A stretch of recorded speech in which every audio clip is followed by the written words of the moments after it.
Le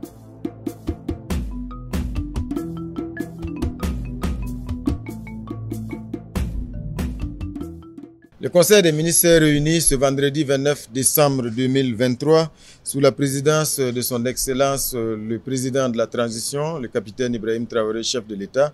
Le Conseil a examiné et adopté plusieurs dossiers importants en lien avec la marche de la transition. C'est ainsi qu'au titre du ministère de la fonction publique, du travail et de la protection sociale, un projet de décret a été examiné et adopté. Il s'agit du décret portant modalité de gestion des agents publics de l'État en situation de crise. Et pour plus de détails sur ce décret important, j'invite ici mon collègue, le ministre d'État, ministre de la fonction publique, M. Bassolma Bazi. Le Conseil des ministres du jour a adopté un décret portant gestion des agents publics de l'État en situation de crise. Comme nous le savons déjà, notre pays traverse une situation assez difficile et qui fait que malgré l'engagement, la détermination et l'esprit de sacrifice des agents de l'État, il y a certaines situations dans lesquelles ils peuvent se retrouver pour les gérer. La législation normale connue depuis les années 1960 à nos jours ne permet pas de prendre un certain nombre de cas en charge. Donc, le Conseil des ministres a voulu donc, en adoptant ce décret, combler une forme de vide pour éviter que des agents publics soient dans une situation où on n'a pas d'éléments opérationnels pour leur gestion. Donc, le décret est articulé sur 6 parties. La première partie porte sur comment organiser le service public de l'État. Donc, dès lors que nous sommes dans une situation où il y a une localité qui manque d'agents de l'État parce que c'est impacté par la sécurité, cette législation que nous venons d'adopter permet de réquisitionner un certain niveau de personnel, quelle que soit leur zone d'action, et venir de façon opérationnelle exécuter des tâches précises au nom de l'administration et au nom de l'État, afin que la population ne soit pas en discontinuité à un moment donné du service public qui est un droit constitutionnel. Le deuxième élément, c'est la question des examens et concours professionnels. Il y a des agents de l'État qui, pendant la période des concours, sont bloqués parce qu'il n'y a pas de voie terrestre d'accessibilité au centre de composition. Or, les textes normatifs passés indiquaient que, en dehors des chefs-lieux, notamment par exemple Bobo et Ouagadougou, il était difficile d'organiser ces concours-là ailleurs. Ce texte-là permet aujourd'hui, si des concours professionnels sont engagés et que des agents n'arrivent pas à se déplacer, de créer les conditions nécessaires, organiser ces 10 concours ou examens dans la localité bien indiquée en réunissant l'ensemble des conditions pour leur permettre de prendre part. Le deuxième sous-élément à ce niveau, c'est ceux qui sont admis. Quelqu'un peut être admis, il est dans une zone de blocus. Or, il y a une période bien définie pour faire l'appel sur la liste d'attente. Donc, on a fait une ouverture pour permettre à ceux qui vont se retrouver dans ces conditions qu'ils ne soient pas frappés par la limite temporelle d'appel de la liste d'attente si toutefois un agent de l'État était admis à son concours professionnel et puis il était bloqué. Le troisième sous-élément, c'est la question de dépôt des dossiers. Vous voyez très bien que quand les résultats tombent, on appelle l'ensemble des admissibles à venir déposer leur dossier physique avec les diplômes. Il peut arriver aussi que l'intéressé ne soit pas à mesure de se déplacer. On créera dans ce cadre-là, dans la zone administrative géographique ou en tout cas départementale, les moyens nécessaires afin que l'intéressé puisse déposer son dossier, quitte à ce que le responsable administratif régional ou provincial les achemine après pour examen afin de ne pas le déclarer échec du coup parce que c'était pas de sa propre raison. Le troisième niveau, c'est la question d'évaluation des agents. Vous imaginez, on dit dans le texte précédent que l'évaluation professionnelle de l'agent pour qu'il puisse progresser dans sa carrière doit se faire par le supérieur hiérarchique direct qui est sur place, avec lequel il a fait un certain nombre d'années, 2 ans. Mais il peut arriver que si les 2 ans arrivent, il n'a pas ces 2 notes, or il a été affecté dans une zone où il n'a pas la possibilité de se déplacer pour aller en contact du supérieur hiérarchique direct qui va l'évaluer, bon, ça sera négativement impacté. Or, chaque année, il faut qu'il soit évalué. Donc, on a créé également ces conditions.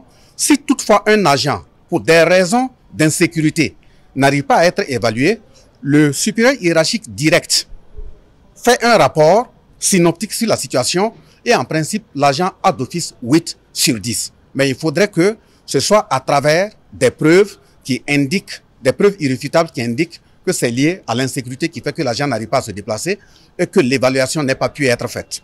L'autre sous-élément concernant l'évaluation, dès lors qu'on vous affecte dans une zone qui est une zone d'insécurité, vous pouvez déjà avoir fait 8 mois à quelque part et on vous affecte sur un autre lieu où vous allez aller faire 4 mois.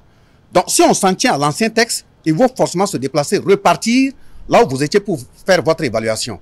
Donc ce texte qu'on vient d'adopter permet votre nouveau supérieur hiérarchique direct de créer les conditions, prendre l'ensemble des informations d'où vous avez été affecté et puis procéder à votre évaluation. L'autre élément, c'est la question des affectations. Vous voyez, quand on affecte un agent, bon, je ne dirais pas qu'on met le feu, c'est tout comme.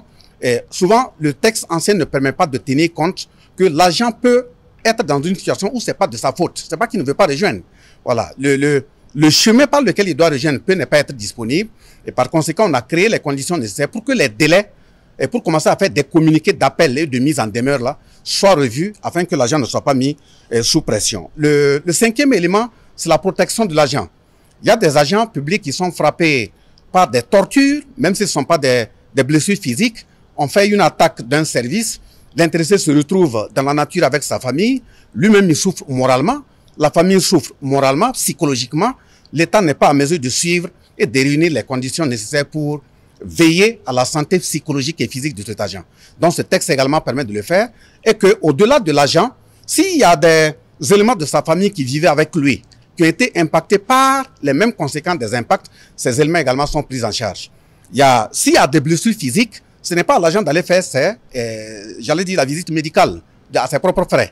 Donc les visites médicales, les soins, et même s'il y a une question d'évacuation, ça c'est à la charge de l'État. L'avant-dernier élément, c'est la discipline. C'est vrai, nous voulons accompagner l'agent public de l'État pour qu'il puisse valablement représenter l'État en termes d'autorité de l'État, mais s'il y a des dérapages également, il faut sanctionner. Nous sommes dans une période de crise et l'analyse du terrain nous permet de constater des comportements peu louables, qui ne sont pas acceptables. Donc, on a pris des dispositions également en cas de dérapage, de sanctionner l'agent public. Et au niveau de ces dérapages-là, si des enquêtes fiables nous indiquent qu'un agent public est de connivence avec l'ennemi, il sera radié de la fonction publique, il sera licencié. Si nous apprenons également, avec preuve à l'appui, que des denrées qui sont destinées à des PDI, un agent public s'est retrouvé dedans en termes de détournement, là aussi, ça sera impardonnable. Si nous avons des preuves également qu'un agent public a utilisé sa position publique pour faire pression sexuelle sur des personnes déplacées internes et autres, si les preuves sont réunies, là aussi, ça sera sans état d'âme. Donc, on ne doit pas avoir d'abus d'utilisation de son pouvoir, ce qui que ce soit. C'est l'État qu'on sert et on doit le faire de façon très exemplaire. Pour le compte du ministère de l'Agriculture, des Ressources animales et halieutiques, 2 rapports ont été donc présentés au Conseil. Il s'agit du rapport sur les résultats prévisionnels de la campagne agricole 2023-2024 et de la situation alimentaire et nutritionnelle. Le deuxième rapport est relatif à une proposition de solution pour la mise en valeur des sites de production des fruits et légumes de l'ex-société Flex Faso. Et sur ces 2 rapports, j'invite ici pour plus de détails mon collègue ministre de l'Agriculture, le commandant Sombier. Nous avons eu l'honneur aujourd'hui de présenter au Conseil 2 rapports. Le premier rapport est relatif à la situation prévisionnelle de la campagne humide 2023-2024. Et en ce qui concerne les résultats de cette campagne humide, il faut dire que nous avons une production céréalière d'environ 5 346 304 tonnes de céréales produites au cours de cette campagne humide écoulée, ce qui représente une augmentation d'environ 1,30% par rapport à la campagne humide précédente, c'est-à-dire la campagne humide 2022-2023, et une augmentation de 5,30% environ par rapport à la moyenne des 5 dernières années. Il faut dire que ce résultat a pu être atteint malgré que certaines zones n'ont pas pu produire. Également, il faut noter le fait que il y a des résultats qui n'ont pas pu être compilés du fait de l'inaccessibilité de certaines zones. Je vais noter par là, par exemple, la zone de la vallée du Sourou, qui est une zone de forte production, mais dont les résultats n'ont pas pu être compilés. Ce qui voudrait dire que ce taux atteint pourrait être revu sensiblement à la hausse si l'ensemble de ces résultats étaient compilés et nous parvenaient. Il faut également dire que ce résultat est bien sûr la conséquence de l'ensemble des moyens qui ont été mis en œuvre par le gouvernement en termes de soutien à la production. Je vais parler notamment de l'accompagnement en termes de labour gratuit en faveur des producteurs, en termes de semences, en termes d'engrais et en termes d'appui technique. Toutefois, il faut noter que malgré cet accompagnement et compte tenu de la campagne pluvieuse assez capricieuse dans certaines localités, il y a 19 provinces qui sont déficitaires du point de vue de leur production. Il y a 7 provinces qui sont en équilibre et il y a 19 autres provinces qui sont en production excédentaire. Ce qui découle sur un déficit céréalier d'environ 81 000 tonnes. Et il faut alors concevoir un plan de réponse et de soutien aux personnes vulnérables qui va prendre en compte l'ensemble des mesures pour combler ce déficit et apporter de l'aide aux personnes qui sont dans le besoin à travers la mise en œuvre de ce plan. Le Conseil a donc autorisé que nous puissions déjà réfléchir sur l'élaboration de ce plan en vue d'apporter du soutien aux personnes vulnérables à travers l'accompagnement en termes de céréales, bien sûr à travers la SONAGES qui opère des ventes à prix social dans les différentes boutiques témoins. Le deuxième dossier qui a été présenté est en lien avec 1000 hectares environ de superficie abandonnés depuis quelques années, il faut le dire.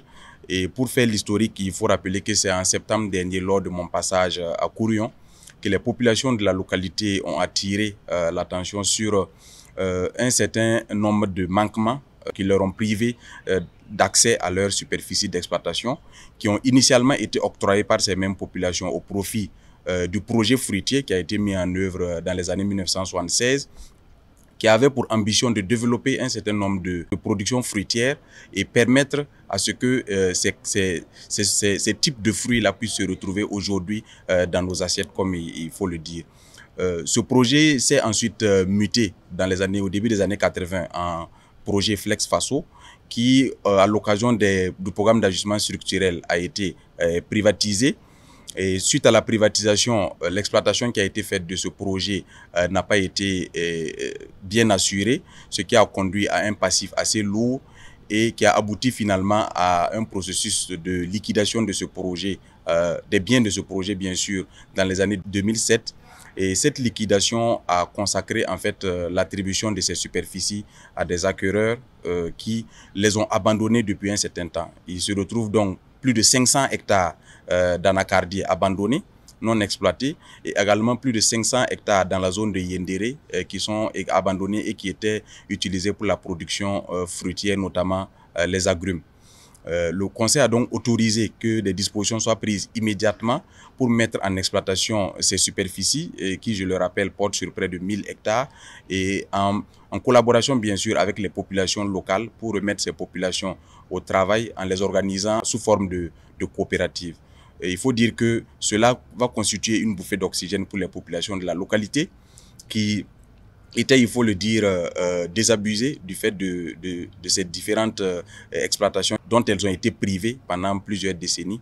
Et aujourd'hui, elles vont pouvoir retourner au niveau de ces exploitations pour pouvoir recommencer la production d'anacarde et la production fruitière et bien sûr d'autres types de denrées sur ces superficies.